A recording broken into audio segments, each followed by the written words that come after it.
We have very few days left until Christmas, so I hope you are getting ready to make merry with your family and friends. I want to begin today, and I'm going to spend most of my time talking about Donald Trump's press conference yesterday. But I want to begin with a big question, one that I devoted an entire column to over at foxnews.com this morning, because I'm intrigued and I want to know what you think. The baseline facts are these. President-elect Trump was President-elect Trump before. When he was President-elect Trump in 2016 and early 2017, his approval rating was 40%. Now he's President-elect in 2024 and will be in early 2025, and his approval rating is at 55%. So 40% in 2016, 55% in 2024. 40% 8 years ago, 55% today. Now, 55% may be the start, it may be a high water mark, or it may be the ceiling for Donald Trump. I don't know. I know, though, that we have an apples-to-apples comparison, though I did not use apples-to-apples polling to get there. I had to use Gallup and Pew. But as I dug into the column for Fox News, I wanted to make sure that I was asserting the correct thing, and it is widely true that 8 years ago, Donald Trump's approval rating was 40%. He climbed up the ladder in the face of John Brennan and James Comey and Jim Clapper and Russia, and all legacy media. He climbed up to 49% approval in January of 2020, right before COVID hit, or the China virus, as he called it yesterday during his press conference. And after that, his numbers sagged, and then they fell precipitously after he lost and after January 6th. And then they began to climb again in November of 2022 when he declared for president. And today, after winning, it's at 55%. So my question, and I asked you yesterday of a very smart friend in the Beltway I was having lunch with, I said, why did he go from 40% to 55%? Same guy. He's president-elect again. He's not carrying the baggage. It's kind of like a new presidency, but it's not, because we know a lot. And I came up with three possible answers. And I put them all in the column, but I'll share them with you. Number one, he's not Joe Biden or Kamala Harris. All right, so that helps. He's not Joe Biden or Kamala Harris. Everyone can see in front of them the consequences of electing a Democrat, especially an infirm, an old Democrat or a West Coast left-wing Democrat. Joe Biden and Kamala Harris have almost certainly helped Donald Trump. But that doesn't make a lot of sense, because we were coming off of President Obama. President Obama was not exactly the uniter-in-chief. He was the divider-in-chief, but even he had a 58% approval rating when he left office. Joe Biden's approval rating today is 37%. It's going to drop because of Hunter Biden and the other shenanigans they're up to. But my first answer is, look, he's just not. A whole bunch of people, millions of people realize now, because they've had 4 years of Joe Biden, that it really does matter who's president, and we're not going to buy it. Number two, a lot of the 40% number was referred pain. Now, you know what referred pain is. It's when you've hurt your knee, but your ankle hurts. Or you've hurt your shoulder, but you can't squeeze your hand.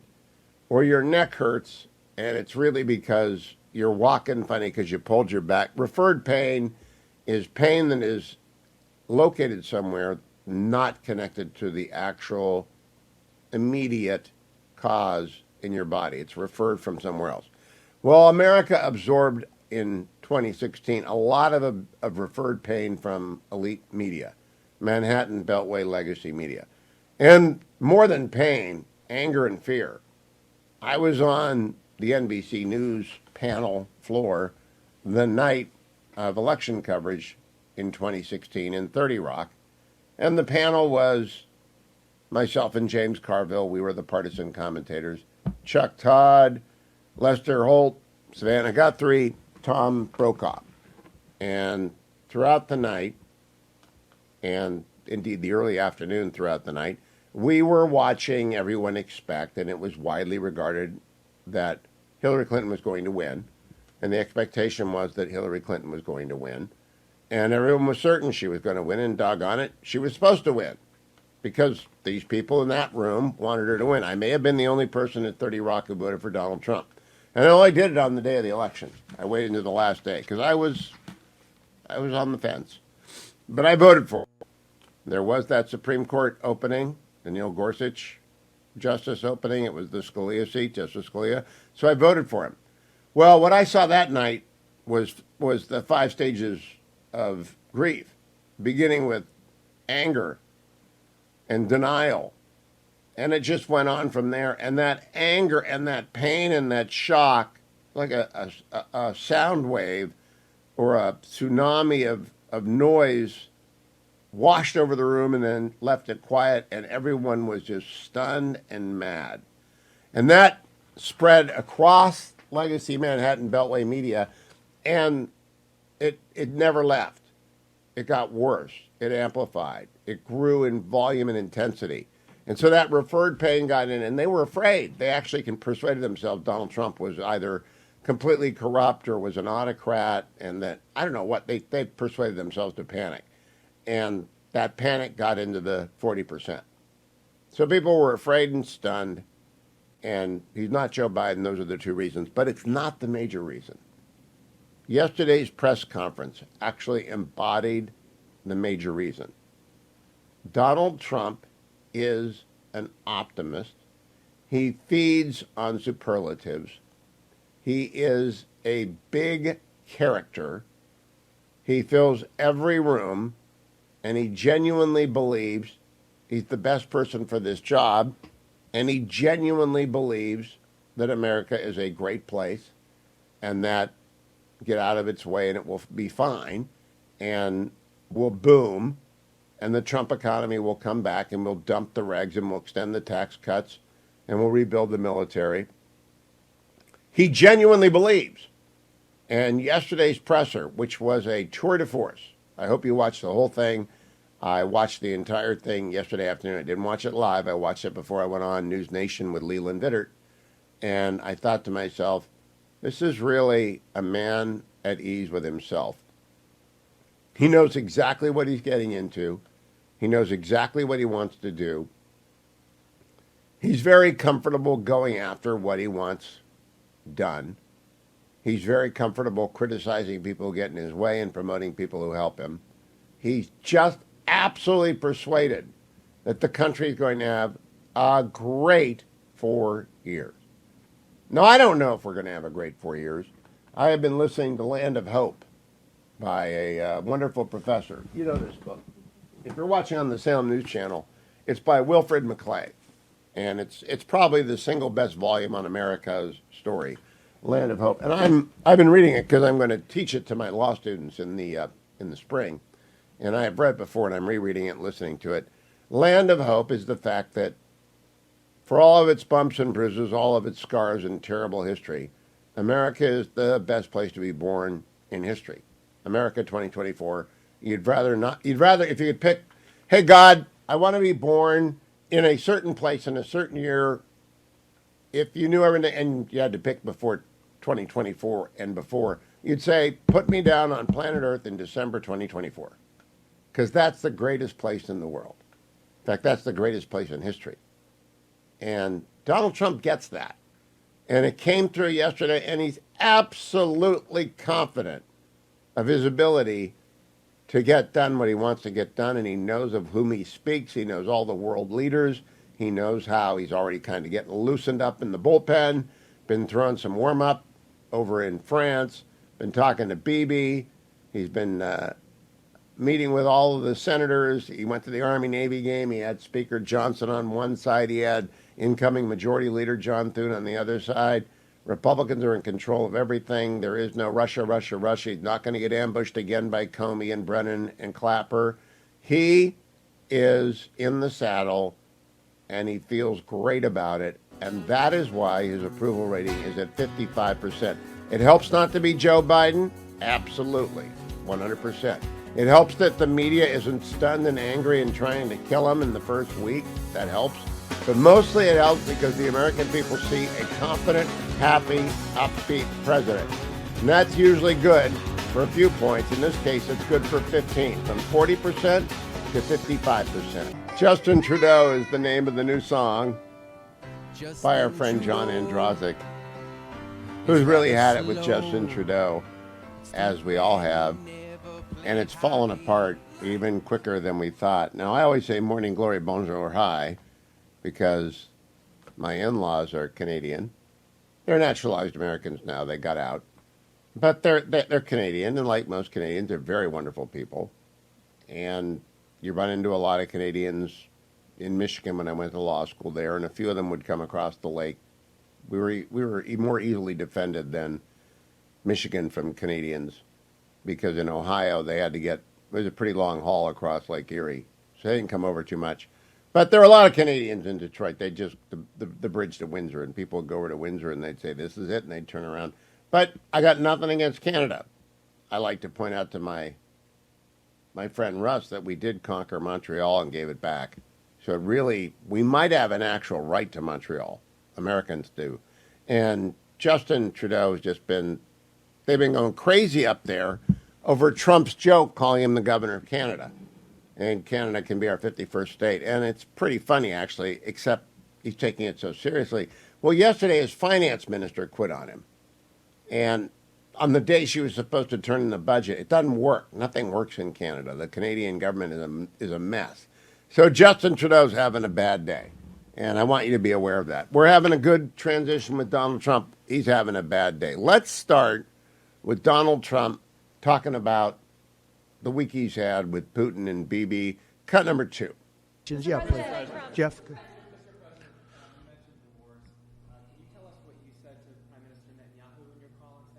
Yeah. Since your election? Well, I'm not going to comment on the Putin question, but I will comment on Bibi. We had a very good talk. We discussed what is going to happen, and I'll be very available on January 20th, and we'll see. As you know, I gave warning that if these hostages aren't back home by that date, all hell's going to break out, and very strong. But we generally just discussed, I asked him, where are things? That is the key thing. He reiterated his message. All hell's going to break loose on January 20th if our hostages, the Americans and the 97 other hostages, are not released. I believe there are 103, and 6 of them are Americans. We hope they're alive. We're not sure. But it's going to be a very interesting day in D.C. on Inauguration Day. Why don't you come? You can come to D.C. Salem Media is giving away 2 tickets to the inauguration, as well as 2 tickets to inaugural ball, all expenses paid. All you have to do is text Trump to 94878. That's Trump 94878. And you'll be entered to the VIP experience at the Trump inauguration. Let me also remind everyone we've got a week to get a present to kids whose mom or dad are in jail. And we have the banner over at hughhewitt.com. For Angel Tree, please be as generous as you can. We're running low on time. We need you to get going. Get out there.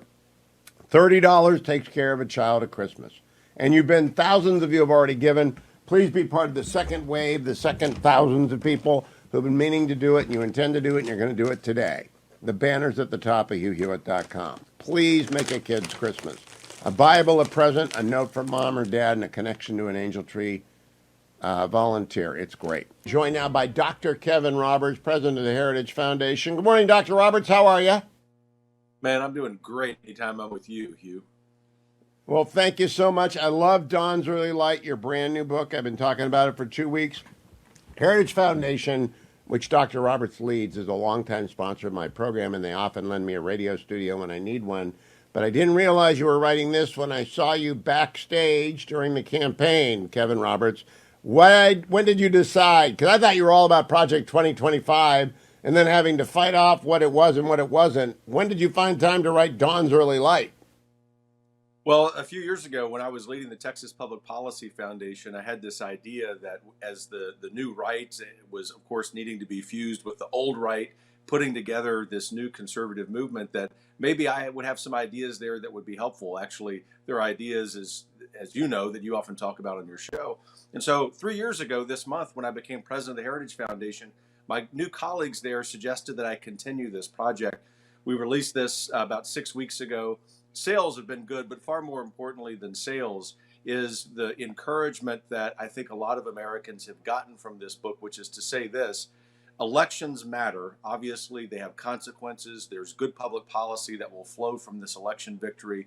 But the encouragement that people feel is that I argue that we are at the beginning of a golden era of American history, because Americans are ready to take back not just their politics, but also their institutions.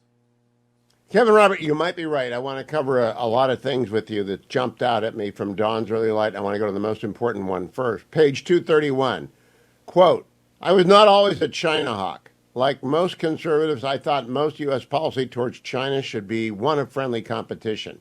Right, that describes me exactly. You had preceded it with this sentence: "When I arrived at the Heritage Foundation, I laid down a marker, come hell or high water, we're going to lead the movement against China," and I'm proud to say that we have.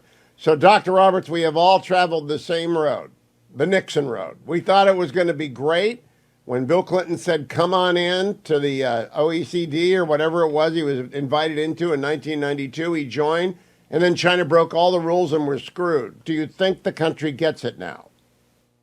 I do. 2.5 years ago, when I went to my Heritage colleagues and I said, look, I was wrong on this issue. And so I want to tell all of you who also were wrong that it doesn't mean you're bad people. In fact, we had this wonderful conversation inside Heritage featuring our longtime president and founder, Dr. Ed Fulner, who said exactly the same thing. The point is, at that point, Hugh, I didn't think that the movement in the country would come along with us so quickly. It has. And probably the greatest measure of success thus far is that there is an emerging, very strong bipartisan consensus in Congress against the Chinese Communist Party. That's the kind of vocabulary, really the only kind of vocabulary, that the leaders of the CCP understand. And I'm gratified that my colleagues at Heritage, but also friends across the movement, yourself included, and many people across the political spectrum in the United States recognize the threat that China poses. If, in fact, this trajectory continues of developing this bipartisan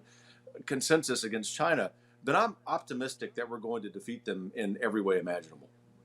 If we know who the enemy is, we are very good at dealing with it, and we do. They are an enemy. They are not merely an adversary. They're not a near-peer competitor. They are an enemy, and they are deadly serious in their ambitions. Dr. Roberts, I want to compliment you. I don't know how easy or difficult it was to write candidly about your upbringing in Louisiana, about your father having a drinking problem, about your mother, and about your brother, but I thought it added real punch to the book. Do you want to tell people about why you bring a lot of skin to the game when it comes especially to your brother and America's education system? Look, it was difficult. Most of us are private people, and I wanted this book to be about other Americans and about the American future and not about me, so that my purposes were well understood. But my colleagues and friends, and particularly my wonderful Chief of Staff, Wes Coopersmith, encouraged me to tell my brother's story. My brother, when he was 15 and I was 9, was out drinking with friends. Of course, he shouldn't have been doing that. He, like me and my older sister, were going through the repercussions of my parents' divorce. And he wrecked my mom's car and ended up taking his own life that night, now 40 years ago. And that kind of story is something that many Americans have felt. But what it did for me is actually create this opportunity to receive the love of God. I felt the morning after my brother's death, as I write about in the book, tremendous embrace from the Holy Spirit. And two people in my life to whom I dedicate the book, my maternal grandparents, Mark and Betty Petrie, I say are my heroes, because they are people who cultivated my faith in me. They cultivated also my faith in America. This happened to be at the same time that Ronald Reagan was president. And as I was sitting down to write the book and talking about policy and intellectual things, these ideas that you talk about so eloquently on your show, I realized that my understanding of conservatism, my understanding of America, my understanding of faith, period, of self-governance in this world, really was formed in what was the lowest point in my life. And I hope that by telling that story, many Americans take encouragement, regardless of whatever trials and tribulations they have undergone, they are undergoing, that the American dream is still alive. Because if I, in fact, could grow up and live the American dream, which I do every day, then it really is possible for anyone. You know, the reason I want to tell the story, Kevin, is that, of course, it's drive time on the East Coast right now, and we're talking to people getting ready to go to work. But on the West Coast, it's the middle of the night, and people might listen to this on tape delay or they might listen to the podcast. But I want those who are in the middle of the night awake because they are being gnawed at by economic anxiety or fear about the future or any particular kind of set of problems, that it's a wonderful country in which to get better and get up off the ground in. I'm curious. At the same time, I've been reading Dawn's Early Light. I've been reading this book, Kevin Roberts, A Land of Hope by Wilfred McClay, Hillsdale historian. Because I got to teach my law students American history, it turns out, because history and originalism are back. Did you have part of that in mind when you set out, when you wrote about school and education and that we need to teach piety? Did you realize we just don't have a common understanding of America anymore because of the way schools have shattered? I did. I've spent a generation worried about that. About a generation ago, I began my career as an early American history professor at a major university in the Southwest. And although I enjoyed most of the time my interaction with my colleagues, they became a little too politicized thereafter. The greatest worry I had as I was sitting in faculty meetings with them was that this group of very smart people, and let's just ascribe to them the best of intentions, had very different views of what it was to be an American, what America was, period. And as I looked at their book selections, particularly looking at the terrible, terrible book, Howard Zinn's People's History of the United States, I realized just in this one little corner of the universe that thousands of students were going to learn the wrong thing about America. And so as I made the switch professionally from higher education to public policy, I made as one of my major objectives that I was going to, wherever I was, play a role in helping to fix this problem of how we teach American history. McClay's book, I think, is one of the best, if not the best, modern examples of how we can do that in a way that doesn't whitewash the difficult chapters, but in fact provides a very good context, a very good perspective of how it is that a country that is so imperfect, and of course it is because it's a human enterprise, could overcome that and have in the mechanics and the details of its founding the very basis by which we would overcome those imperfections. That is the story of America that ought to be told in every classroom. And it's necessary for every student to learn. And the reason I'm teaching it to law students is because with the Supreme Court majority focused on history and original meaning of the public words, they've got to know the story if they're going to understand the Constitution. Kevin Roberts, I always like to list most surprising thing I find in a book. My most surprising thing comes on page 131. And I want you to know I began my television career in 1992 in February. So in April of 1992, I'm doing the nightly news Monday through Friday in LA when the riots break out. So I find on page 131 the rooftop Koreans. I didn't think anyone outside of LA knew anything about the rooftop Koreans. How did you know about the rooftop Koreans? You weren't that old. I mean, not many people who aren't Angelenos at the time, or maybe even in the media at the time, know about the rooftop Koreans. Yeah, I was a high school senior, a bit of a nerd, and followed current events. I remembered them, somewhere in the recesses of my memory. But look, when you're a historian and you sit down to write a book, even though this is hopefully written not with such an academic tone, these things come back to you. And I had not thought about the rooftop Koreans in decades, Hugh. It's, of course, no surprise to me that you were there and probably the world's expert on them. I never interviewed him. I just remember that the image they presented on there, it was in Koreatown, LA, and that's a actual few set of blocks in mid-Wilshire, and they were not going to be looted. They were not going to be burned, and so they took their weapons and they took to the roofs. And it's a great example of how Americans actually fight when they want to fight and they're allowed to fight. Let's talk about another thing that surprised me, Kevin. No freedom without a frontier. I've long said we won World War II because all of our soldiers came from the farm, the frontier, the factory. I'm not sure that the United States still has farm, frontier, factory genes in it. You seem pretty confident that we do. What do you mean by there's no freedom without the frontier? Well, what I mean by that is the very point that you're making, that for most of our republic's history, one of the geniuses of our success, whether it's domestically manifested or, as you point out, in foreign policy and warfare in World War II, is that we've had this frontier. We've literally had far more rural area than we've had urban areas. One of the things that worries me, and it's not a side swipe at people who prefer living in cities, is that as we have become more urbanized very steadily over the last century, that we are losing what is a key part of our DNA, which is that having access to rural areas, or as we are now saying in this conversation, the frontier, we're losing what it means to be an American. And therefore, two things, Hugh. First of all, those of us who live in cities or in suburbs, as I tell my colleagues at Heritage, go touch some grass. Spend some time in God's first book, whether it's mountains or bayous or something in between. Go do that. It actually does allow us to ground ourselves to something that's more important than us, and that's the concrete around us. But the second thing is swerving into public policy.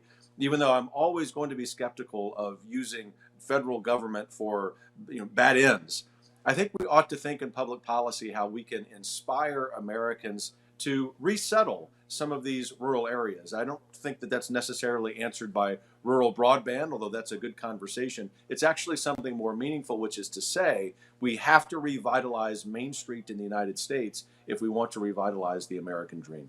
Kevin, I didn't get to family first fusionism. I didn't get to, I'm a parental rights extremist, and good to hear that you are. I didn't get to Anderl and Palmer Luckey. I've only met Palmer once, but we're out in Orange County together, and I've been sort of amazed by this kid, this genius boy wonder in California. Great stuff. But I want to talk to you about faith. You and I are both Roman Catholic. Do you think this country can actually recover its bearings absent some kind of renewal of the religious impulse and protection and nurturing of it? No, the American Republic is dead if we don't revitalize our faith. The conservative movement simply can't exist by philosophical definition if there isn't a revitalizing of faith in the movement.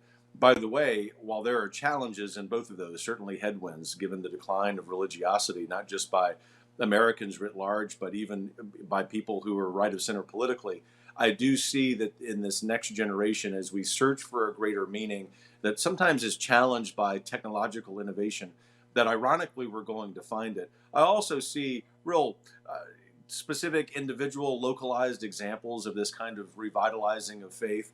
If we could stitch those together while also recognizing that sometimes it's best if they're organic, then I'm optimistic. But ultimately, as we sit here and have this conversation, Hugh, in our faith tradition, we're observing Advent. It's a time that, of course, we're anticipating the Lord's coming, but we're also thinking about the last things, and meaning, our own lives and when those come to an end.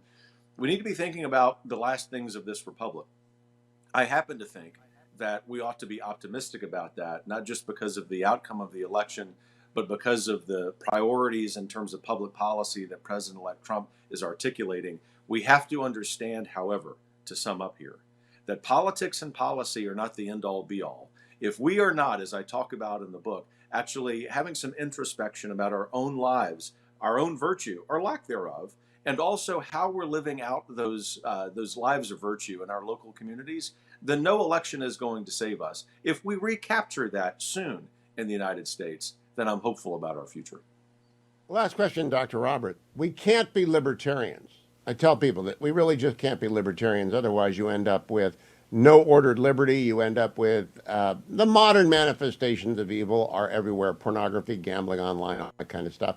But you think the Roman Catholic Church is doing its job right now, much less the mainline denominations or the mega churches in the Protestant tradition, or are they on the sidelines? The church as an institution is too much on the sidelines. Having said that, I think a lot of priests, if not most of them, and many American bishops, if not a slim majority of them, are doing a great job. Most importantly, the rank and file Roman Catholics are. I find Pope Francis to be a challenge, particularly his understanding or lack thereof of American self-governance. Mainline Protestant denominations are suffering from the same thing. And ultimately, church leaders are going to need to have the courage that their rank and file members have when it comes to living out the faith, to having this courage to live out the gospel commission to say, I am going to be Christian, come hell or high water, and the pun is intended, regardless of the consequences. It would be nice to see, for example, more bishops take the example of courageous bishops rather than some of the recent cardinal appointments in our own church. Obviously, even those men are humans, and they're going to be limited and flawed. But we ought to aspire to a great sense of virtue, inspired by the lives of the saints. And you know what? Having seen a lot of people who, in this life, I actually think are saints in our midst, I'm optimistic. So am I. Kevin Roberts, congratulations on Dawn's Early Light. Keep up the good fight. I appreciate what you're doing in Washington, D.C. and across the United States for the conservative movement and for freedom. Dr. Kevin Roberts' new book is Dawn's Early Light. David Drucker is with the Dispatch. David, I'm sure you watched President Trump's press conference yesterday. It's the second time he's been president-elect. What do you think about yesterday's press conference, his first major press conference since he won? Look, Hugh, I think Trump is consistent. So, the interesting thing about him is he likes the press a lot more than he lets on. I think it's good politics for him, at least in the Republican Party, to act and sound like he's hostile to the press. But I've always said he's probably the most press accessible major politician I've ever covered, and I think that continues to be true. I got a new column over at Fox News this morning that begins with, hey, 8 years ago, when Donald Trump was president-elect, his approval rating was 40%. Today, second time he's been president-elect, it's at 55%. Why do you think that is the case, David Drucker? I think it's because he's considered normal, and presidents-elect all just about always have high approval ratings in this period between the election and the inauguration, where everybody imagines that the next president will be exactly who they hope he will be, who they hoped he would be when they voted for him.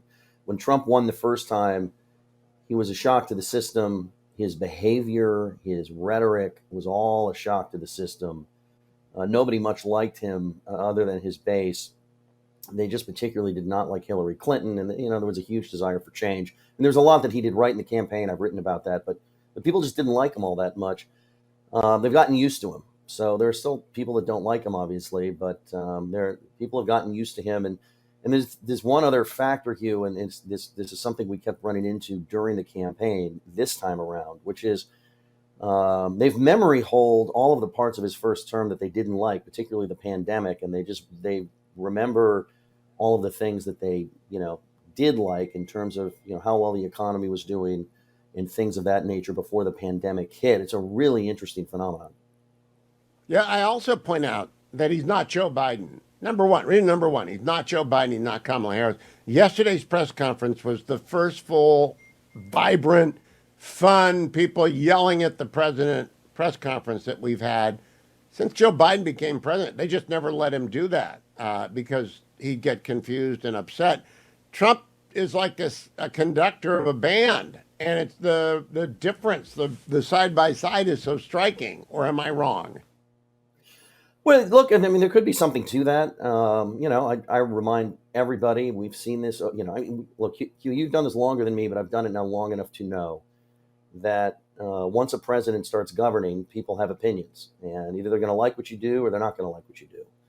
Either you're going to, talk and act in ways that they want you to or not. So we're at a point where, look, people wanted a change of course from Biden and from Vice President Kamala Harris, and they believe that Donald Trump is equipped to do the two things that matter to them most.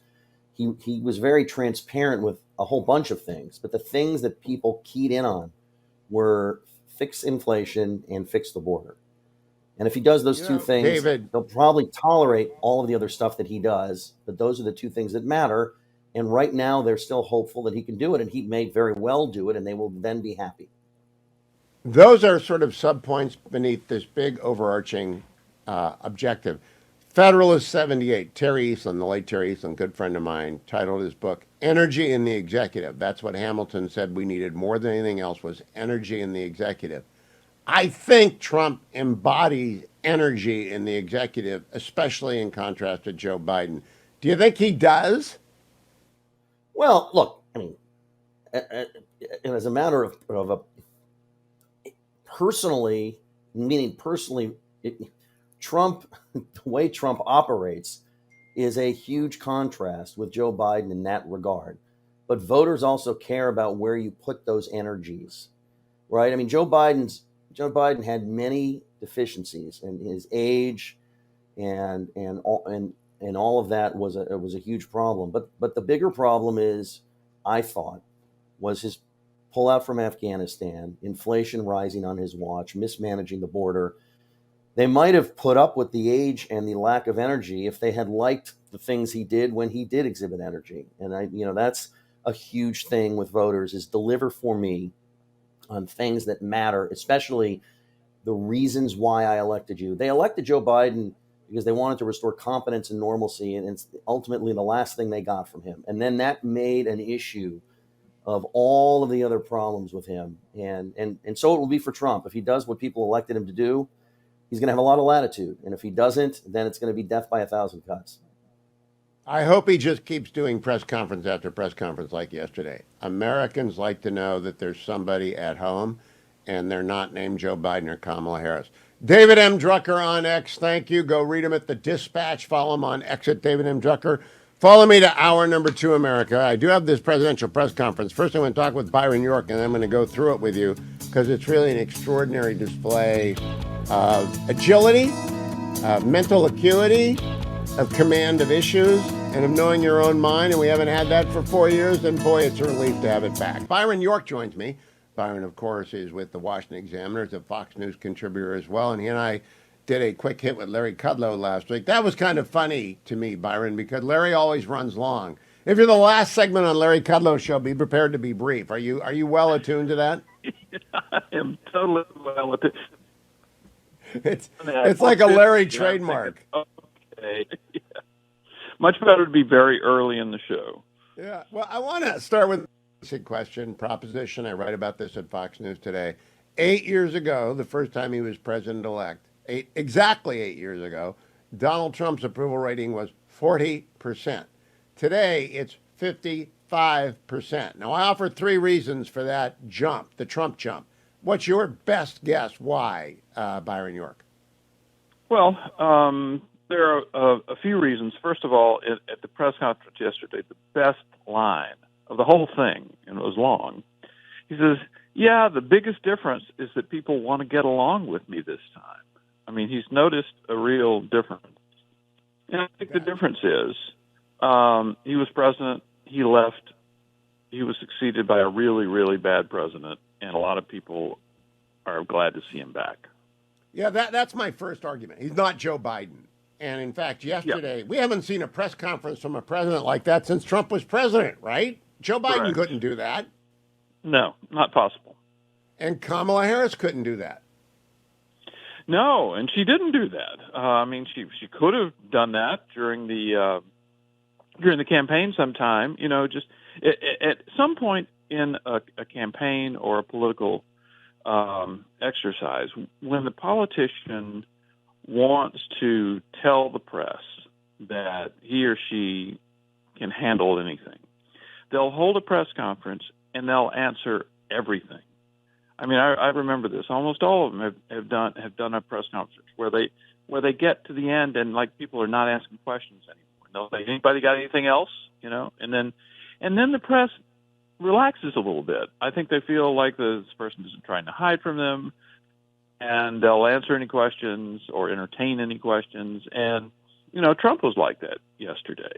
And yeah, Trump is so comfortable. I hope he does this like weekly. I think it's a wonderful way to communicate with the American people. My second argument was that 8 years ago, the media was in shock, which quickly turned into anger, and they referred their pain. And it was genuine pain. They were sorrowful that Hillary didn't win. They referred that on to the public, and the public was afraid of Trump 8 years ago. And they're not now. They know him. What do you make of that argument? Well, yeah, he's been president 4 years. And, I mean, that was a huge factor in the campaign because we talked about it several times. You're breaking up on us, Byron. You're walking around your house. I can see you right now. You're pacing. I'm sitting on a couch. I'm not moving right now. Well, we're not. Would you like me to? Okay. All right. My Hold on. third argument Let me was move around a little bit. he is an optimist. We talked about American... that during the campaign. Yeah. Go ahead. We talked about it during the campaign. Other than the campaign of 1892, it was totally unique. You had not had a president a candidate running for president who had served as president before but was out of office. And that created the fact that Biden was so bad created enormous Trump nostalgia among some voters. And that, by the way, the fact that Trump won, not just the Electoral College, but the popular vote too, has made the press look and say, well, I guess he's the guy. And he is acting that way. Brings me to point number 3. Hamilton in Federalist 78 said the most important thing for a president is energy in the executive. Late Terry Eastland used that as a book title, and I always talk to people about that. I think Trump kind of embodies energy in the executive, and I asked a lefty at lunch yesterday, nice guy, friend of mine, but he's a liberal. I said, hey, do you think Trump is going to age the way Biden did? And he said, absolutely not. He's not that kind of guy. He is different. There are a few people out there whose energy grows with the years. I think he's right. Do you, Byron York? Well, at some point he slows down. But the question is, will he be an energetic executive between the ages of 78 and 82? Clearly, if you look at Joe Biden's news conferences right after he becomes president, so in the first weeks of his presidency in 2021, he doesn't have near the energy or the with-itness that Trump had yesterday. So Trump is starting from a much, much better place. Everybody ages, and I think we're all really hoping that Trump does really well. Now, what did you think of the questions yesterday? I thought they were mostly fine. I mean, they touched. The point is not to ask this beautifully crafted question. The point is to get the official to talk about some of the things, most of the big things in the news at this point. So, there was and first of all, Trump, started it with a long speech, so he covered a lot of things himself. But I thought they were fine.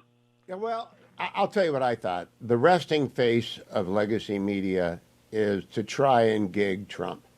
They really want to gig him. So they went there on vaccines. Let's play that. Cut number 15. Kind of an idiotic question, but let's play it. Cut 15. Yeah. Two quick questions. First, on vaccines, do you want RFK Jr. to revoke any vaccines? No, I want him to come back with a report as to what he thinks. We're going to find out a lot. We're doing two things. We're going to have tremendous cost savings will come out of this. That's a minimum. And we're also going to have, and I think, very serious discussions about certain things, whether it's pesticides. Europe doesn't use pesticides, and yet they have a better mortality rate than we do. They don't use pesticides. In fact, they use it as an excuse not to take our farm product. We spend billions and billions of dollars on pesticides. And something bad's happening. Again, you take a look at autism today versus 20, 25 years ago. It's like not even believable. So we're going to have reports. No, nothing's going to happen very quickly. I think you're going to find that Bobby he's a very rational guy. I found him to be very rational. No, nothing. You're not going to lose the polio vaccine. That's not going to happen. I saw what happened with the polio. I have friends that were very much affected by that. I know where he's going with it. So, Byron, I asked him about autism and vaccines 8 years ago. He has never changed his point of view on this. Nothing's new, which is, gosh, we got a lot of autism now, and we didn't have it 25 years ago. What's going on? That's a good way to put it, but I think the question is not asked in good faith. There's no way it was asked in good faith, right? Well, it doesn't matter whether the question was asked in good faith. The question was a reasonable question to ask, given what Democrats are saying. Now, you have to assume that the reporter obviously is a Democrat and agrees with what the Democrats are saying, but that's fine. You had to get this question out so that Trump could answer it, and he steered it away from vaccines and toward pesticides, which was interesting. Yes. He's telling you something right there of where he wants to go with Kennedy, and then he had to come out. I watched an interview. I think it was on CNN, maybe it was MSNBC, with the Democratic senator after this press conference, and they were going on and on about how Trump is going to withdraw the polio vaccine. There will be thousands and thousands of American children who die or are crippled in coming. I mean, they're talking about this all the time, and you have to. No, Byron, they're crazy. And this is why legacy media is going to fall apart. I want to conclude this way. When we talk about Trump, we've got a guy who's been there before. He's doing it again. Do you expect him to be more popular in a year or less popular? He was at 40% 8 years ago. He's at 55% today. It's the highest he's ever been. Do you expect that to keep going up or to come down? I did. Well, it might go up a little bit. I do not expect it to go up very much, because people are going to find out. I mean, some of the things they didn't like about Trump, they're still not going to like about Trump because he doesn't change. What might change is that people might begin to think, he's actually doing a good job, and things are better now than they were before. They were better when he was president the first time. They got really bad after he left, and now they're getting better again. I think people might be more willing to make that calculation now than they were the first time. I got to sneak in two more questions for you, Byron. Can you stand by and talk to me during the break? Sure. That's because my two questions are the ABC News settlement and Judge Merchan. Because while a whole bunch of people are going to just follow the bouncing ball and see what he does, we got two people, legacy media and the New York judiciary, that don't want to let anything go. So don't go anywhere. Byron York is going to stick with me during the break. I'm going to ask him those two questions about... I was on with Leland Biddert last night, and so there's no doubt in anyone's mind. There is no precedent. A settlement is never a precedent. And if anyone thinks that settlement was bad, let them go on air and repeat what it was that George Stephanopoulos said 10 times and see if you don't get sued too, because it's a lie.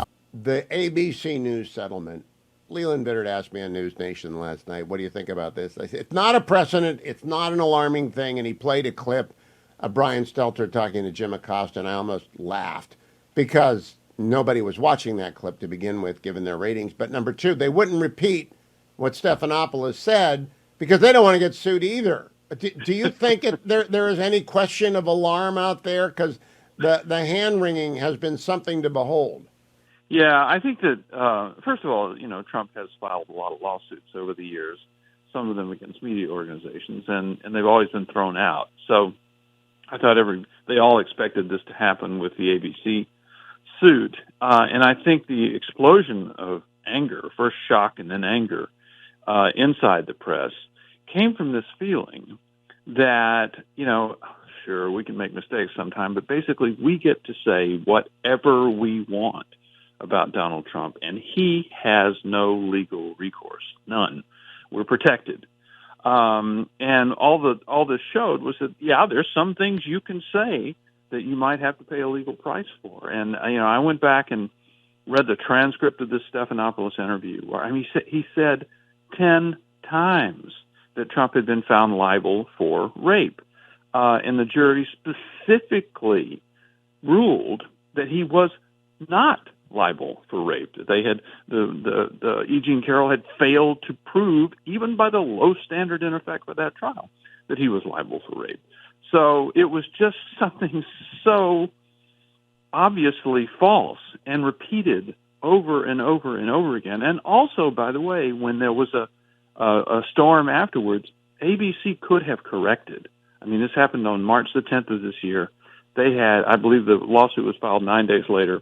They could have, in those 9 days, or even after the lawsuit was published, was filed, come out and actually corrected and apologized. And I don't think this would have happened.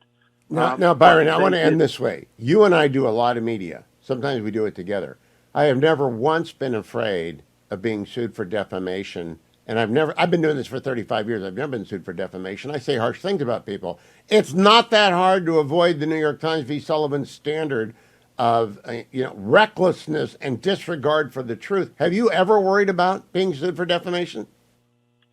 No, I will tell you that when I used to be, I was a television producer in Washington, did some investigative stories, and did have people occasionally threaten us. But that was a complete nothing. Nothing ever happened. Nobody ever filed nothing. But in terms of as a commentator on the news, no, never. No, it's so silly what we see going on, the excessive self-regard and the idea that they're somehow threatened. It's just alarmism. Byron York, always a pleasure to talk to you. Follow him at Byron York and read him every day in the Washington Examiner. See him on Fox News. Thank you, Byron. Thank you, Hugh.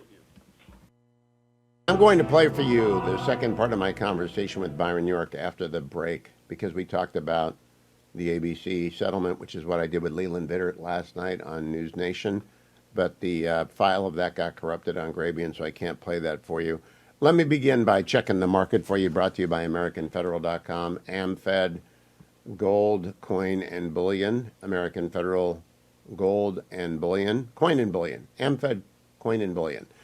The best way to find them is simply to go to their website, AmericanFederal.com, AmericanFederal.com. You can also call them at 1-800-221-7694. I say it slowly because too many people give phone numbers too quickly on the air. 1-800-221-7694.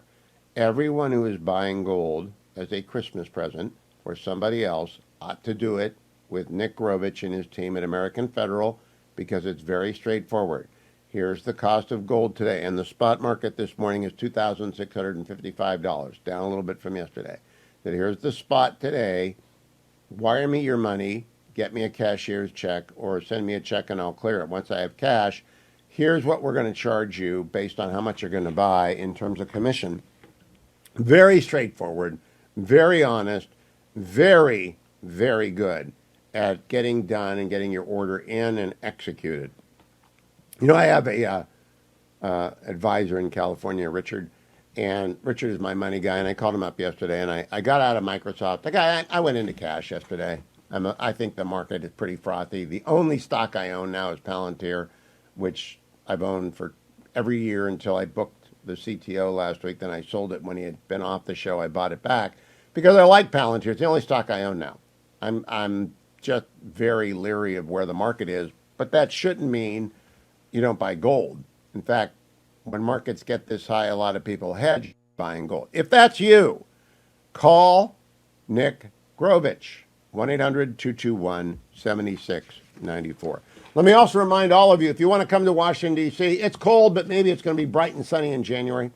Donald Trump's becoming inaugurated a second time, and Salem Media is giving away 2 tickets to his inauguration, 2 tickets to an inaugural ball. They are paying for your trip for 2 to Washington, D.C. You must text your name, Trump. You just text the name, Trump, T-R-U-M-P, to 94878. Text Trump to 94878.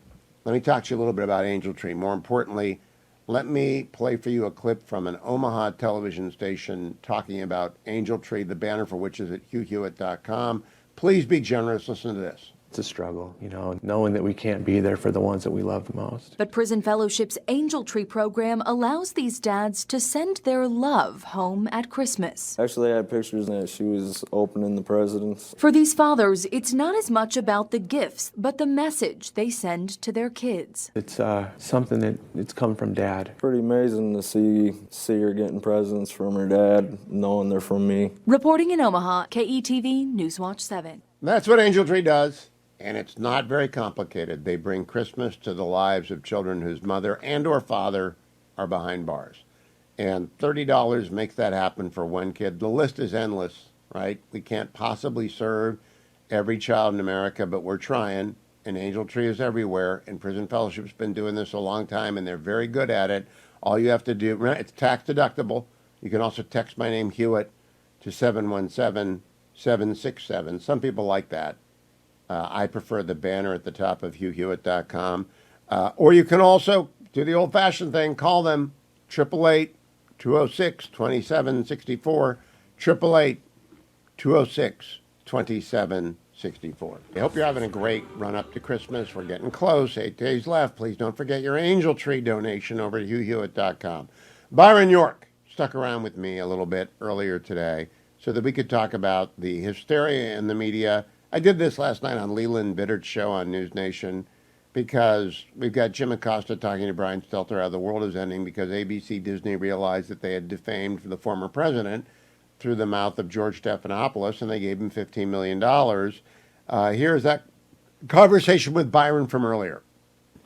The ABC News settlement Leland Bittert asked me on News Nation last night, what do you think about this? I said, it's not a precedent. It's not an alarming thing. And he played a clip of Brian Stelter talking to Jim Acosta, and I almost laughed because nobody was watching that clip to begin with, given their ratings. But number two, they wouldn't repeat what Stephanopoulos said because they don't want to get sued either. Do you think there is any question of alarm out there? Because the hand-wringing has been something to behold.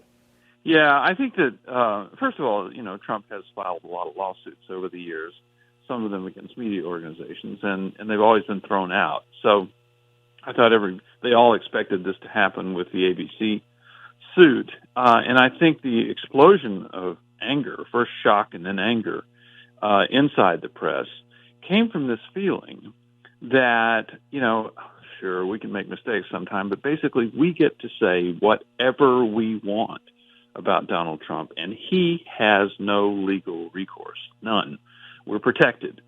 And all this showed was that, yeah, there's some things you can say that you might have to pay a legal price for. And, I went back and read the transcript of this Stephanopoulos interview where he said 10 times that Trump had been found liable for rape. And the jury specifically ruled that he was not liable for rape. They had the E. Jean Carroll had failed to prove, even by the low standard in effect for that trial, that he was liable for rape.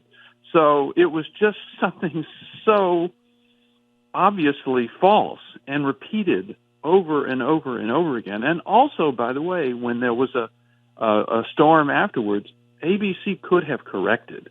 I mean, this happened on March the 10th of this year. They had, I believe the lawsuit was filed 9 days later. They could have, in those 9 days, or even after the lawsuit was published, was filed, come out and actually corrected and apologized. And I don't think this would have happened. Now, Byron, I want to end this way. You and I do a lot of media. Sometimes we do it together. I have never once been afraid of being sued for defamation. And I've been doing this for 35 years. I've never been sued for defamation. I say harsh things about people.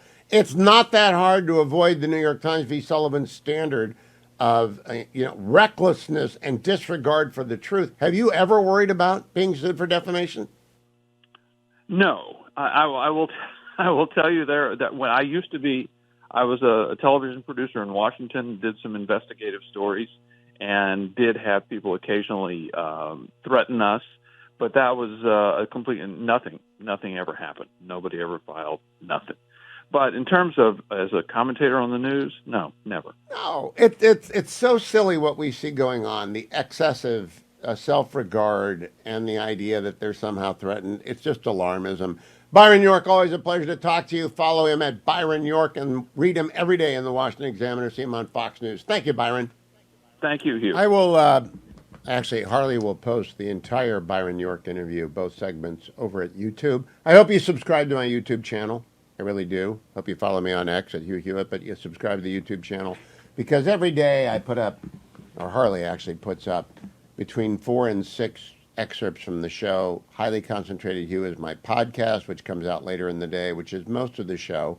Dwayne's World. Does Dwayne's World drop today or tomorrow, Dwayne? You're so lazy. I don't really know. Do you do it twice a week or? I do it twice a week. I've always done it twice a week, Wednesdays and Fridays. So you're going to do it today? I'll tape it today.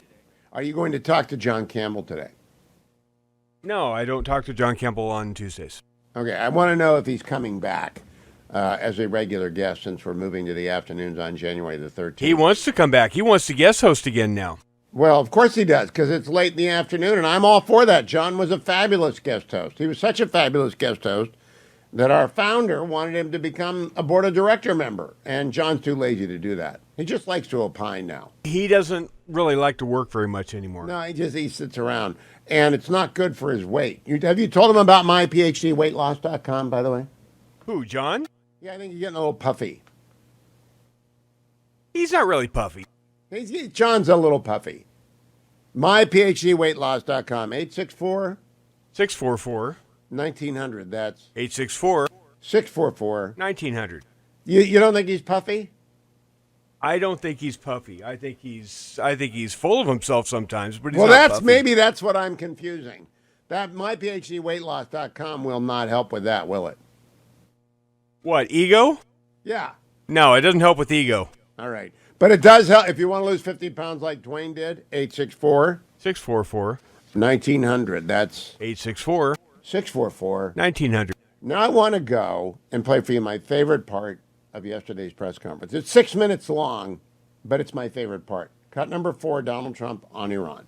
Yes, President, are you entertaining the idea of preemptive strikes against Iran's nuclear facilities? Against Iran's nuclear facilities? I mean, it's a wonderful question, but how can am I going to do preemptive strikes? Why would I say that? Can you imagine if I said yes or no? You'd say, that was strange that he answered that way. Am I going to do preemptive strikes on Iran? Is that a serious question? How could I answer a question like that? Say it. In support of Israeli strikes on Iran's nuclear How could I tell you a thing like that now? It's just so you don't talk about that before something may or may not happen. You know, just I don't want to insult you. I just think it's just not something that I would ever answer having to do with there or any other place in the world. President Trump. Can I ask, just clearly, do you believe there's a connection between vaccines and autism? Do you believe there's a link? Well, I don't look. Right now, you have some very brilliant people looking at it. I had dinner the other night with the head of Pfizer, the head of Eli Lilly, and RFK, as you know, and Oz. And we had, and other people within the administration that are involved, in the medical. And we're looking to find out, you know, if you look at autism, so 30 years ago I've heard numbers of like 1 in 200,000, 1 in 100,000. And now I'm hearing numbers of 1 in 100. So something's wrong. There's something wrong. And we're going to find out about it. What about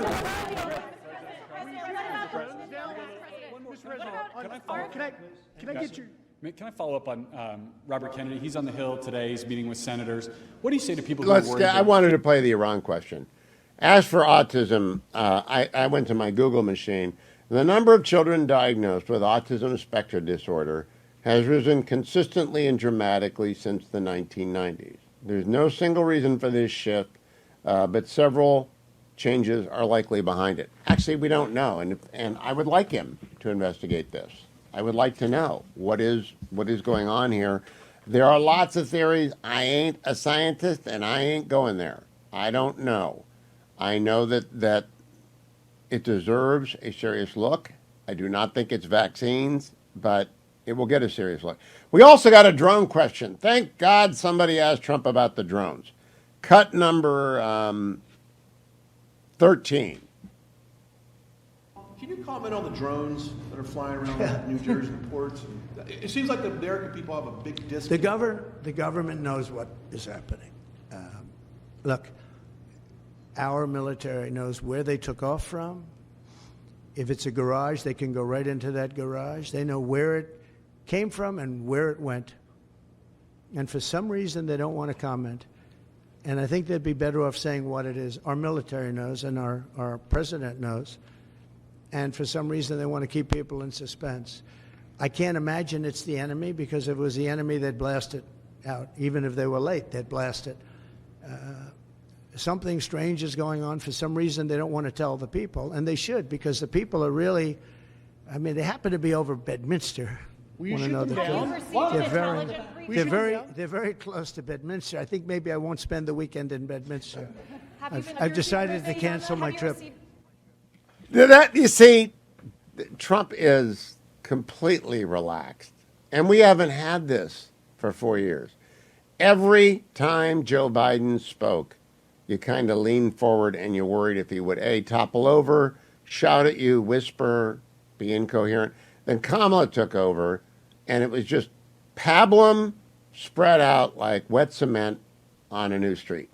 We're not used to this. Let's go down. Turkey, Syria, complicated. Cut 28.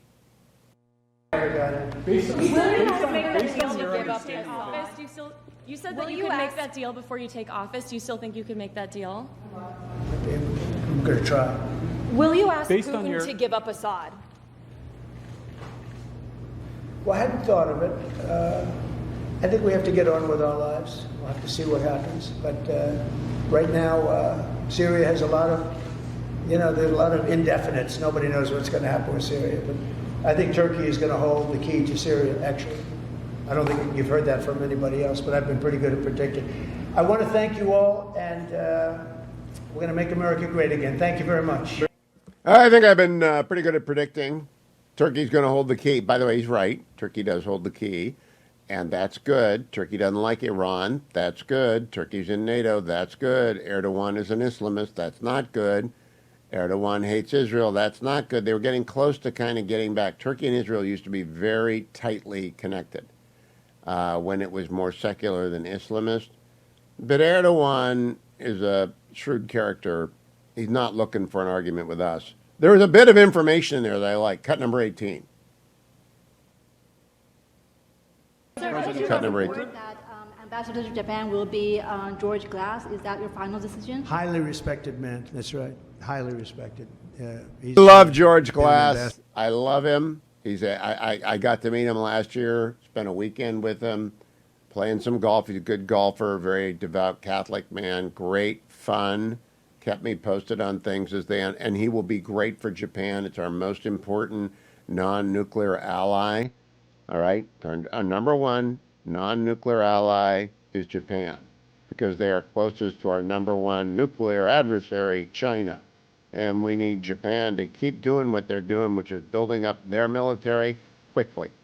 Good for George Glass. Long way to go. Long way to go. But it's a great appointment that you make news. Listen to Trump, ask a good question, and you make news. Over at the Hill, the headline is, Senate prepares for Kavanaugh 2.0 with Trump pick Hegseth. I don't think so. I don't. Kavanaugh is a lifetime appointment. Then Judge Kavanaugh was assailed by anonymous people. It was manipulated by the media. It was a full court press to stop him from taking that seat. And it became absurd and ridiculous. Remember, Michael Avanti was involved in that. We're not going to have that. It's going to be a rugged couple of days, but I think Hegseth is going to be fine. Absolutely fine. In fact, I don't think any of the Trump nominees is going to be turned down as I read this. But I was checking the Hill because it's that time of the year where the CR is being negotiated by the four corners. Majority Leader McConnell, or Republican Leader McConnell, Majority Leader Schumer, Speaker of the House Mike Johnson, Hakeem Jeffries. The four of them get together and they do the four corners and they decide what goes into the continuing resolution. Because the government runs out of money on the day that Ohio State beats Tennessee. And we don't want the government to shut down. It doesn't do anyone any good. There's no argument here. They're just arguing about what to put in and what not to put in. And I'm very hopeful that they put in the AM radio in every car, every vehicle act, because we spent billions of dollars on the emergency broadcasting system. And if you've been in radio like I have for 35 years, you know how many people rely on this. And there are a lot of people who don't have broadband. There are a lot of people who do have broadband, can't figure out how to work it. They want this show. They want their own shows. They want local news, whether in sports. They want to know the traffic. They need their radio. And electric vehicle makers don't want radios because they want to charge you for subscriptions to get Sirius. And that's fine. I'm all for the business model. But I am not for stranding people in the middle of a hurricane without any way to talk to them, because the EFB, the EBS, is not available to them because they haven't got an AM radio. You ought to have a transistor radio with a crank in your earthquake kit. Everyone in California does. You should have one. The other thing I'm looking for is I do not want the big pharma bailout. One of our sponsors is Conservatives for Lower Health Care Costs. And Conservatives for Lower Health Care Costs explains what the pharmacological industry is up to. Big Pharma is good at what they do, producing drugs that you and I use. And I'm glad they do that. My brother was a big pharma scientist for all of his life, Mycroft, the smart one, until he'd been retired for a number of years. So he'd not been in big pharma for a long time. And he knows that big pharma did a bad thing with Obamacare. But now Big Pharma just wants $30 billion. They really do. They just want to back up the truck and take $30 billion away from the pharmacy benefit managers. And that's going to end up hurting you, because if they hurt the PBMs, they're going to hurt you, the consumer, of the discounts that the PBMs get. And the PBMs make money when they buy in bulk and they get a discount. Sometimes they pass that on to you, sometimes they don't. They got shareholders as well. There's a balance. What we do not need is a government regulation. Go to pharmawindfall.com. They're not doing it for your good or my good. Big Pharma does not care about you. It does not care about me. It is appropriately driven by concerns about their shareholders. They got to serve their shareholders. But I do not own any Big Pharma. I don't care whether they're going to get a good quarter or not.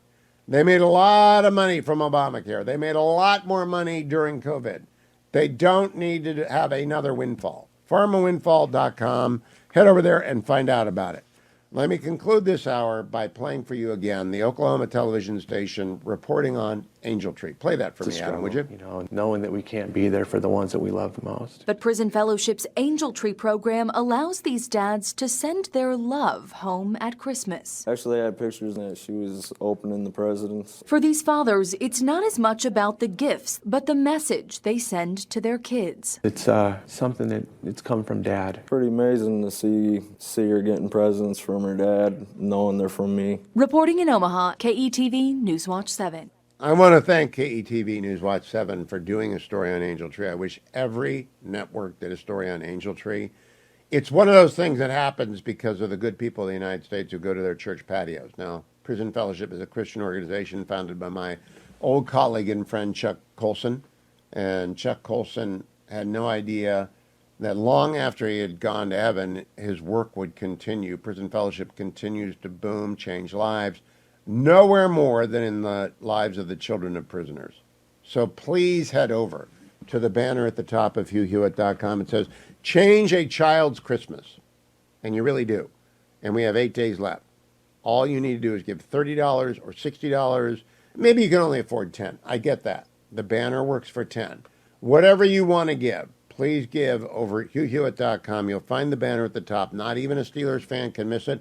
Ooh, Selena Zita mad today at someone who's arguing Philadelphia is better than Pittsburgh. Don't get between that one. But no matter whether you're a Yinzer, you cannot miss it. It's at the top of my website. Change a child's Christmas, $30. You've been thinking about doing it. You've almost done it a couple of times. You've started out to do it. You get distracted. Please don't get distracted. Please make a child's Christmas happen. $30. And please remember as well, if you want to be entered in the Trump inauguration experience, VIP tickets will fly here, give you 2 tickets to the inauguration, 2 tickets to inaugural ball. Text Trump to 94878. That's Trump, 94878. Brett Baier joins me. He's host of Special Report, which you can watch every night on the Fox News channel at 6 p.m. It's America's highest rated cable news show, because that's what it is. It's just the news, and it's done fairly every single night. Brett, I have a technical question. The president-elect gets up yesterday at noon or thereabouts, and he does 90 minutes. What do you do at Special Report? I mean, how do you figure out what the lead is? Well, it depends on the day, but we try to figure out what is the most important thing happening at that moment. A lot of times it's depending on the gravity of the story or the proximity to how far ago it happened. So something that's happening live sometimes leads because it's happening then. But we just analyze what's going on. My biggest challenge every night, Hugh, is to fit it all in to my show. And I'm trying to get as much news around the world and around the U.S. as I can, plus analysis at the end. So I was watching this yesterday. I was just smiling because as a news guy, he makes my life easier as a guy because he just gives us so much material to work with, and he's funny and comfortable. And I thought, Brett Baier, as relaxed as I've seen him in a long time. He's pretty relaxed with Kristen Welker 2 weekends ago. But what did you think of yesterday? Yeah, I thought it was a big moment. You know, we haven't had an official press conference in a long time, news conference. And listen, he could have taken questions for another 30 minutes, I think. That is his style. You're right, I feeling comfortable in his skin, a lot more comfortable than he's been in a while, despite some very, complex issues that he's dealing with, not only here but around the world. But But I think you're going to see more of that, and that's something that we haven't seen really in 4 years. No, I don't know much about Turkey. I went to Turkey with Bolton when he was the national security advisor as one of the press people on the plane. When you were at the Pentagon, did you spend any time in Turkey, Brett? Yeah, I went a few times to Istanbul with Rumsfeld. I want to, and yeah, go ahead. I want to play what the president-elect said yesterday. Cut number 28, Donald Trump talking about Turkey and Syria. You said that you could make that deal before you take office. Do you still think you could make that deal? I'm going to try. Will you ask Based on Putin to give up Assad? Well, I hadn't thought of it. I think we have to get on with our lives. We'll have to see what happens. But right now, Syria has a lot of, there's a lot of indefinites. Nobody knows what's going to happen with Syria. But I think Turkey is going to hold the key to Syria, actually. I don't think you've heard that from anybody else, but I've been pretty good at predicting. I want to thank you all. And okay, so Brett, that's at the end. He just throws it out there. I don't think you've heard it from anyone else. Turkey holds the keys. He's right, of course. He is right. So what do you expect that means? Well, I think he thinks Erdogan is going to play a massive role in what Syria looks like. And I think he has direct knowledge of that. And sometimes, in those little quips, that slips out. And for all the, grief he's given by the left of, shooting from the hip and saying things that are, raise eyebrows, he has a real sense, a savvy about world affairs as far as how things connect and who's the power player. I think you're just going to see a lot of this, and his moves may be three-dimensional, down the road before it all comes together. Now, Brett, I wrote a column. I write twice a week for Fox News, and this weekend I dove into approval ratings then and now. This is the first time you and I have ever experienced a person be a president-elect twice. So we actually have apples to apples. 8 years ago, President-elect Trump's favorability rating was 40%. Now it's 55%. I came up with 3 reasons why, but why do you think that's a significant, substantial difference over 8 years? What do you attribute that to? Well, a couple of things. The low approval rating of President Biden and some of the reaction to the election. And also, his straightforwardness. I think, in wake of the election, the Joe Rogan 3 hours was a big moment. I think Elon Musk endorsing him was a big moment. And it gave tech left-leaning people like an umbrella of safety, saying, okay, it's okay. And I think people are willing to give him a shot, and they have this optimism or relief that they're going to head into a new era. Back in the dark ages when Jimmy Carter lost to Ronald Reagan, Time magazine, which was then actually a weekly magazine with significant coverage, put him on the cover the week after the election, said, "A fresh start." It was just a picture of Reagan, a fresh start. Do you think that is playing into Trump's momentum here, which is significant and real? He is at ease. He is comfortable. He's not dangerous. People don't think he's dangerous anymore like they did 8 years ago. The media isn't in shock like it was 8 years ago.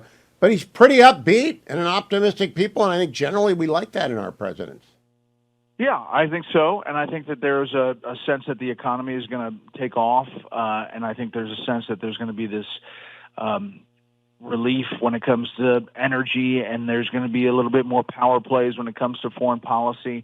I do think that there is this sense of relief. I also think, we've seen it before. There was a previous administration, and despite all of the fascist and Hitler talk for months on end, nobody really bought that. And so now they're ready to see what the new administration brings. Last question, Brett. You talk to everyone. I try and talk to as many as I can. I have no idea what's going to be in the continuing resolution, and I have no idea if there's going to be 1 or 2 reconciliation bills. I want to focus on the second question. Given all that you've seen and done, do you think there's going to be 1 or 2 reconciliation processes? I think there's going to be 2. I think they were trying to get to 1, but they feared that the tax part so complex and so many people wanting to weigh in on every aspect of it that it would take them until May to get it out, and they want a win early. So I think there's going to be two, which would be heavy immigration, other things as well, energy, et cetera, out the door. Boy, it's going to be a risk. It's going to be a big risk. We'll see. Brett Baier, I will see you later today. Follow Brett on X at Brett Baier. Follow him every night at 6 p.m. on Special Report. Thank you, Brett. Interesting as always. There was also an aside yesterday, which I want to play for you. Cut number 26, America. I don't know why the Duke lacrosse students would be something that a reporter would ask the president, other than they're just throwing headlines out there. But he got asked, and he answered. Cut number 26. Sir, I know that you had some, I believe, involvement 18 years ago with the students at Duke accused of rape in lacrosse. Now we have this development. I thought it was a hoax when it happened, the Duke situation. I didn't believe the woman, as you know, and they destroyed the lives of these kids. They destroyed, and I don't care what they got. Their lives have been destroyed. Their lives have been shortened by what took place. And now the woman admitted that it never happened. That is a horrible. And as you know, I took a lot of heat when I said that this did not happen. And those kids were beautiful kids with beautiful families, and they were, in some cases, will never be the same. They will never be the same. I just think to have a president who is willing to respond to any question and to do so with some familiarity with the facts and be nimble, and the acuity is not in doubt, that explains why he's at 55%. One more cut from that. TikTok. Now, I want TikTok gone, and Donald Trump is ambivalent. Cut number 3.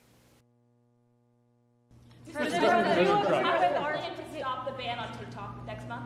Who? How do you plan to stop the ban on TikTok next month? We'll take a look at TikTok. You know, I have a warm spot in my heart for TikTok because I won youth by 34 points. And there are those that say that TikTok had something to do with that. Now, Joe Rogan did, and some of the other people that were recommended by my son Byron, he knew names. I said, who is that? Tell me, who's that? Dad, you got to be kidding. I can't believe you don't know.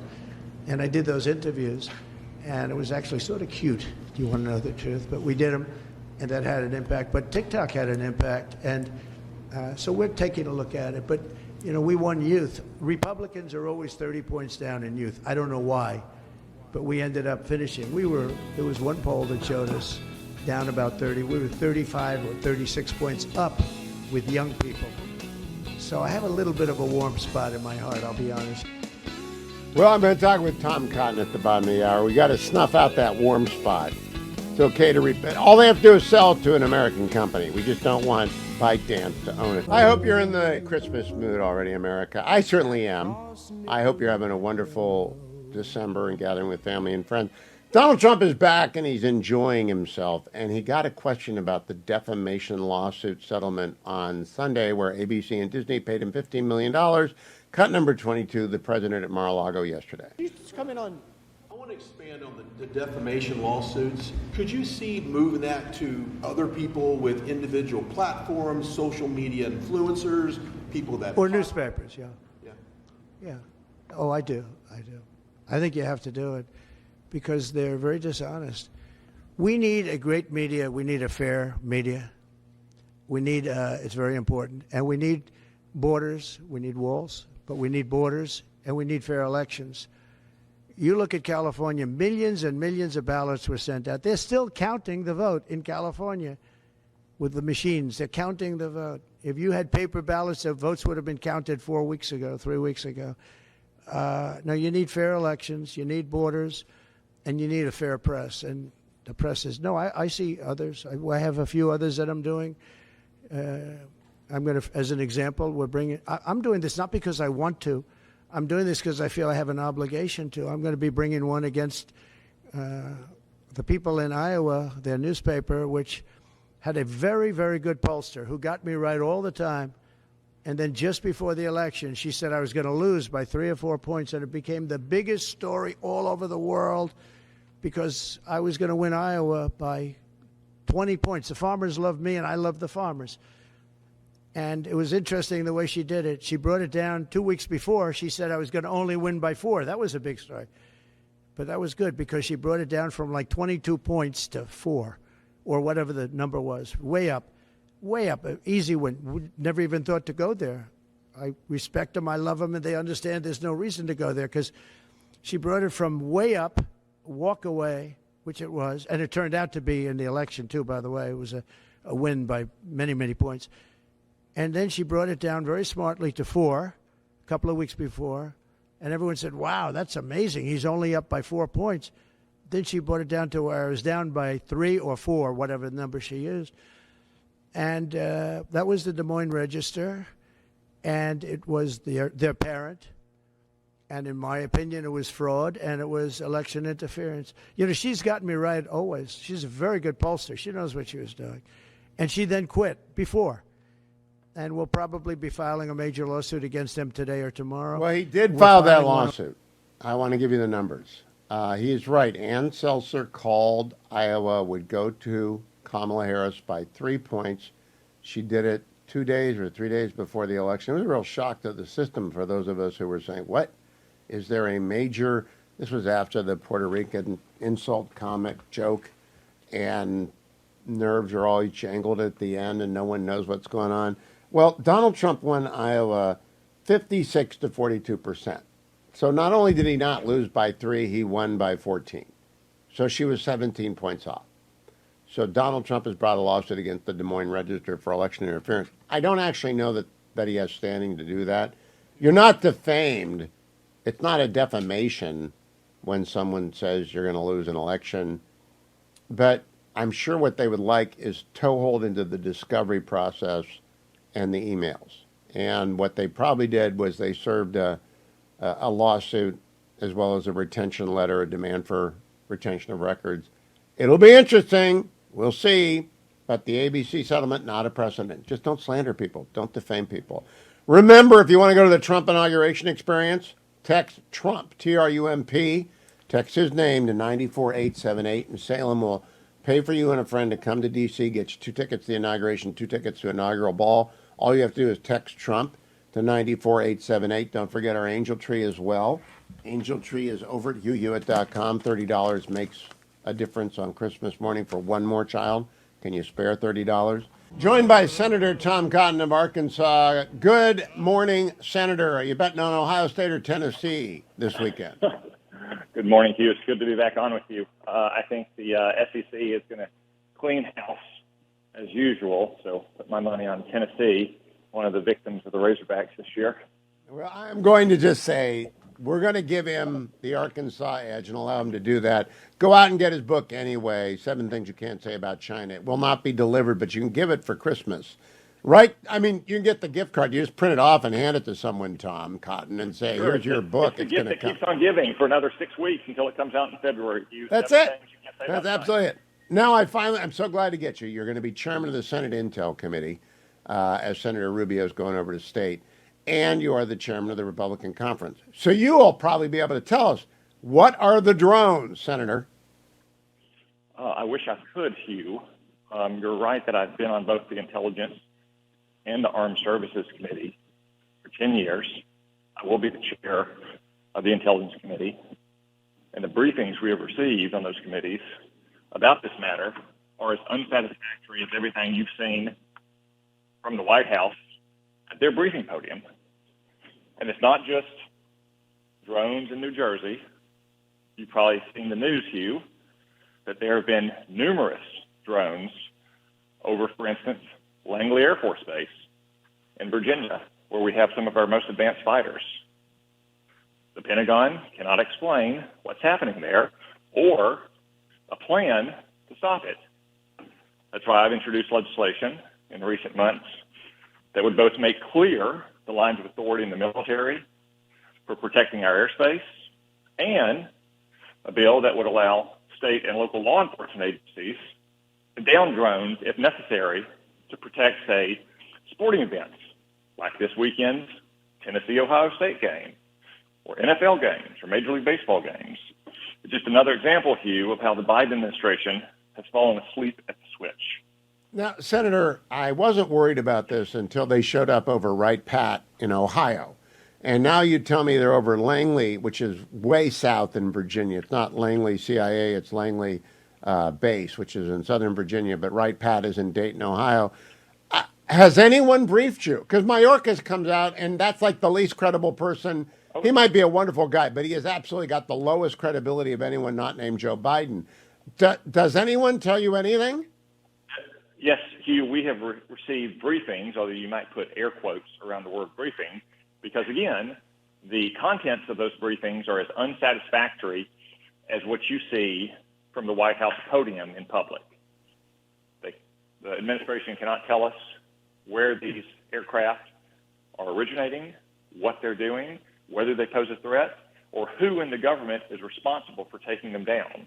It's almost comical, some of the stories we hear of, for instance, base commanders sending pilots out onto the flight line with flashlights to try to illuminate them, as opposed to, again, having clear lines of authority so commanders on the ground can protect airspace over our military bases, or local and state law enforcement can protect civilians who are gathered at football games or baseball games or other large gatherings. Senator, I'm not going crazy here, but if you were the Chi-Coms and you wanted to do a hypersonic sneak attack on the United States, would you be using drones to scout us out first? Well, you're never going crazy, Hugh, because you went there long ago. But that aside,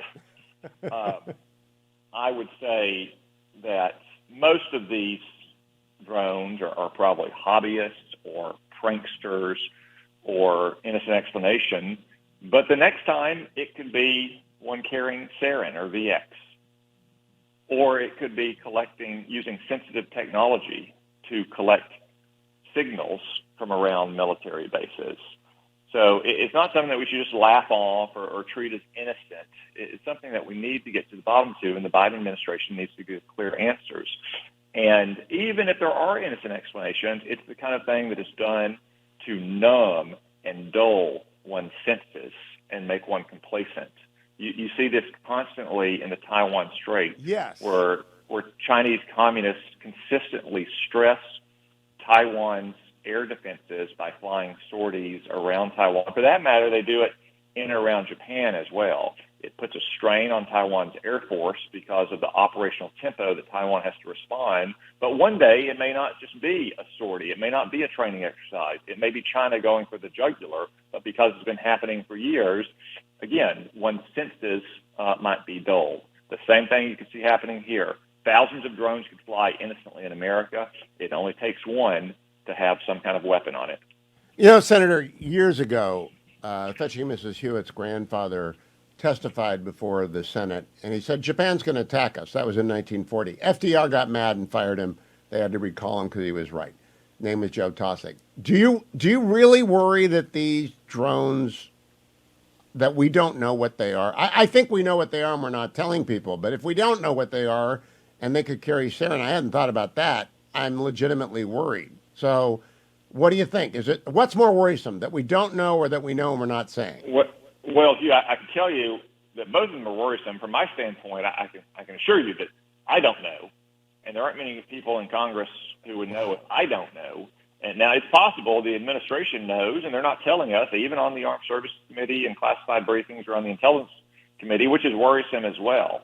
But it is, yes, of course, Hugh, it is entirely possible that any effort by Chinese communists to go for the jugular in Taiwan one day will involve efforts to distract and disorient and confuse and deter Americans. And that's not just, say, striking at our naval ships in the Western Pacific or our military bases there. It could be cyber attacks on our critical infrastructure or using drones of the kind we've seen, all in an effort to prevent the cavalry from arriving in Taiwan on time. That is an entirely plausible part of Chinese war plans to one day go for the jugular in Taiwan.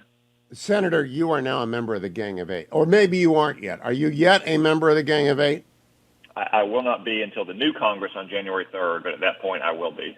And that means you will be briefed. You will know as much as any legislator in the United States knows, so we'll come back to that. Let me turn to a bigger question.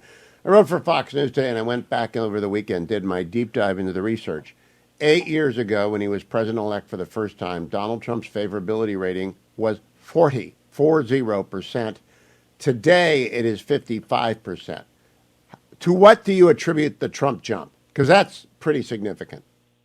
Well, Hugh, I think your essay makes a strong point, is that compared to the last 4 years of dour, gloomy doomsaying about America and our future, Americans are ready for a president who actually believes in America and wants to celebrate America and our past glories and our future promise, who wants to, as the saying goes, Hugh, make America great again.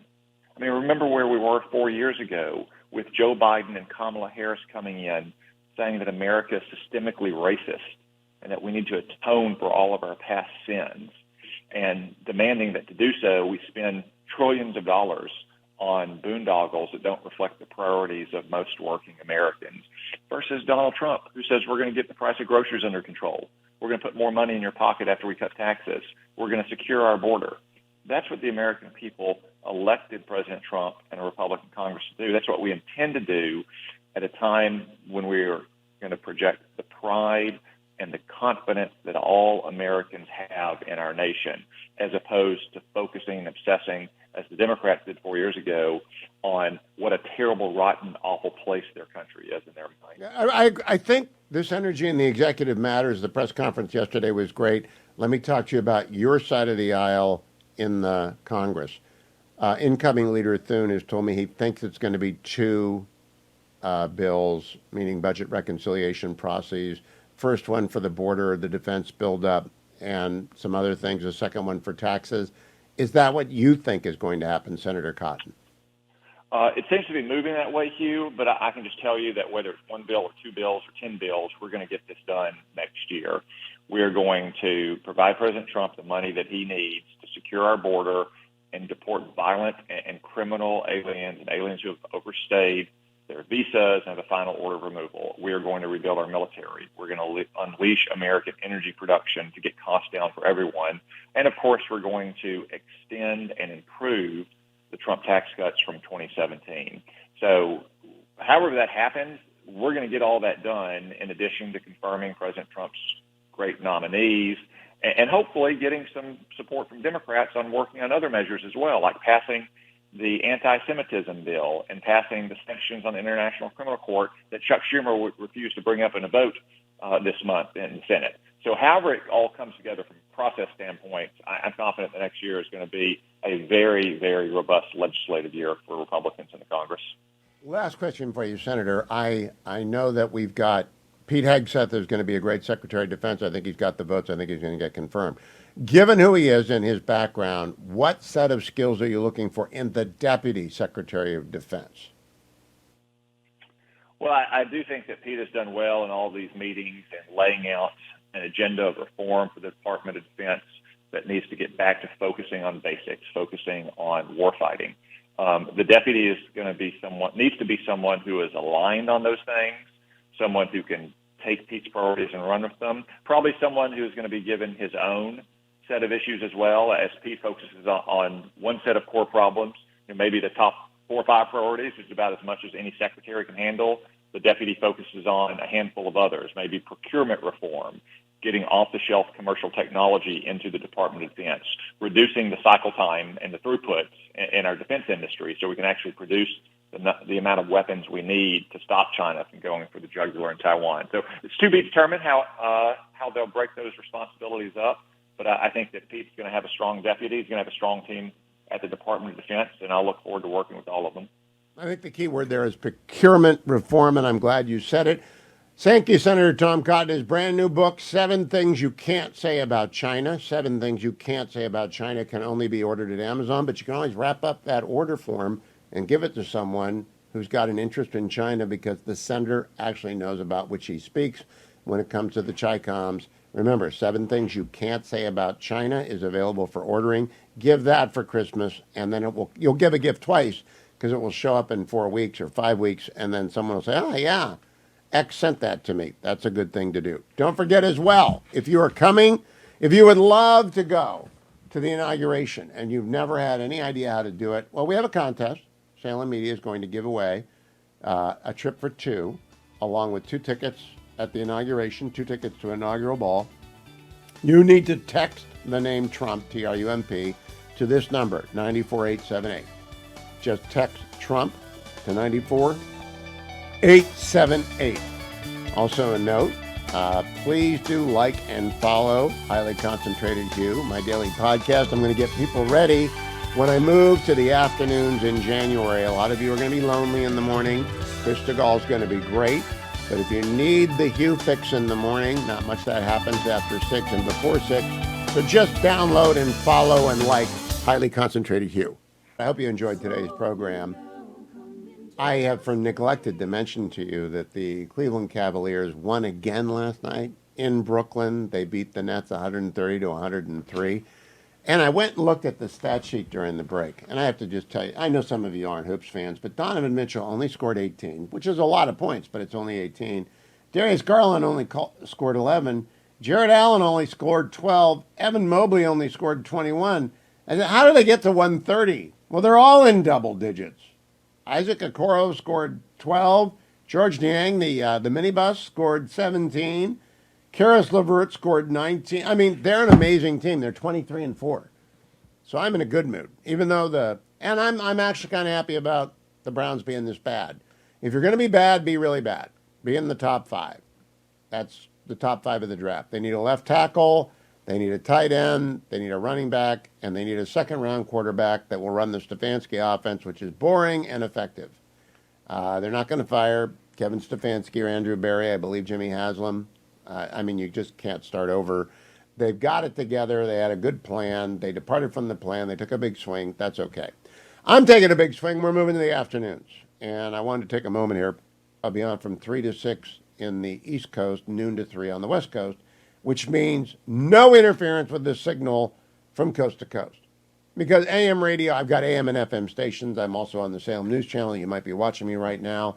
We're carried live across the United States on television stations and radio stations. We've got 450 affiliates. I hope they all stick with me. I hope you get clearances and you tell everyone, Hewitt's coming to town in the afternoon. I'm going to know what happened during the day. There isn't much news after 6 p.m. I'm here to tell you the world doesn't work that way. We kind of close the news at 5 in the United States, and I'll be able to tell you from 3 to 6 what's going on. But the great news is I'm also going to be able to do a podcast on Friday that will drop on Saturday morning, because if you're like me and you are not podcast dependent, there isn't anything new on Saturday morning. Dwayne drops his on Wednesdays and Fridays. I'm going to do one on Friday to drop on Saturday morning. Don't know if I'll do it before the show or after the show, but it'll be a week in review. I'll probably get that Grump Campbell to involve. Generalissimo, if he sticks around, might be involved. I don't know. He doesn't often. He joins me for Air Check. If you remember the universe, we haven't done that. We're going to do that today. But I'm here to tell you it's going to be a great thing to move to the afternoon. Just make a note of it. On January the 13th, Chris DeGaulle will be talking to you right now, and I will be on in the afternoon because Dr. Gorka is going back to do the Lord's work in the White House, and he's going to be in there on the counterterrorism desk over at the National Security Council. And I immediately put up my hand. So I've been waiting 25 years for that slot. Best slot in radio. Drive time in the East, lunchtime in the West. The very best time to do radio. And it's a very good time to do television. And if you're watching me on television right now, you got to realize not many people watch TV 6 to 9 in the morning. Some do. But the audience grows throughout. That's why prime time is prime time, and I am pre-prime time. But perfect for an over-the-top, perfect for Pluto, perfect for all of our various means of bringing you the Salem News Channel. All I want you to do is please go like and follow 2 podcasts. Highly Concentrated Hugh, that's my podcast, and Dwayne's World, that's Dwayne's podcast. I have a bunch of podcasts. I listen to commentary. I listen to Dan Senor's Call Me Back. I listen to the editors. I listen to commentary. I listen to all sorts of podcasts. But there's nothing new on Saturday morning. I'm going to fill that for you. You're going to drop a pod every Saturday morning at 7 a.m. in the East, so you exercise nuts have something to get through the week in review. I'm going to do that for you. But if you don't like and subscribe, you may not opine to me. I'm stealing that from Ruthless. Ruthless podcast just dropped, hour and a half. I've got this morning's exercise covered. But do make a note. January 13th, I won't be here. Chris DeGaulle will be here, and he's great. He's fabulous. I'll be in the afternoon of 3 to 6. Make sure you follow the podcast. And if you miss me too much, you can just listen to the podcast in the morning. Because the end of the news day is kind of like the beginning of the news day. What happened? I'll tell you. And Dwayne will be here more often, certainly, than he is now.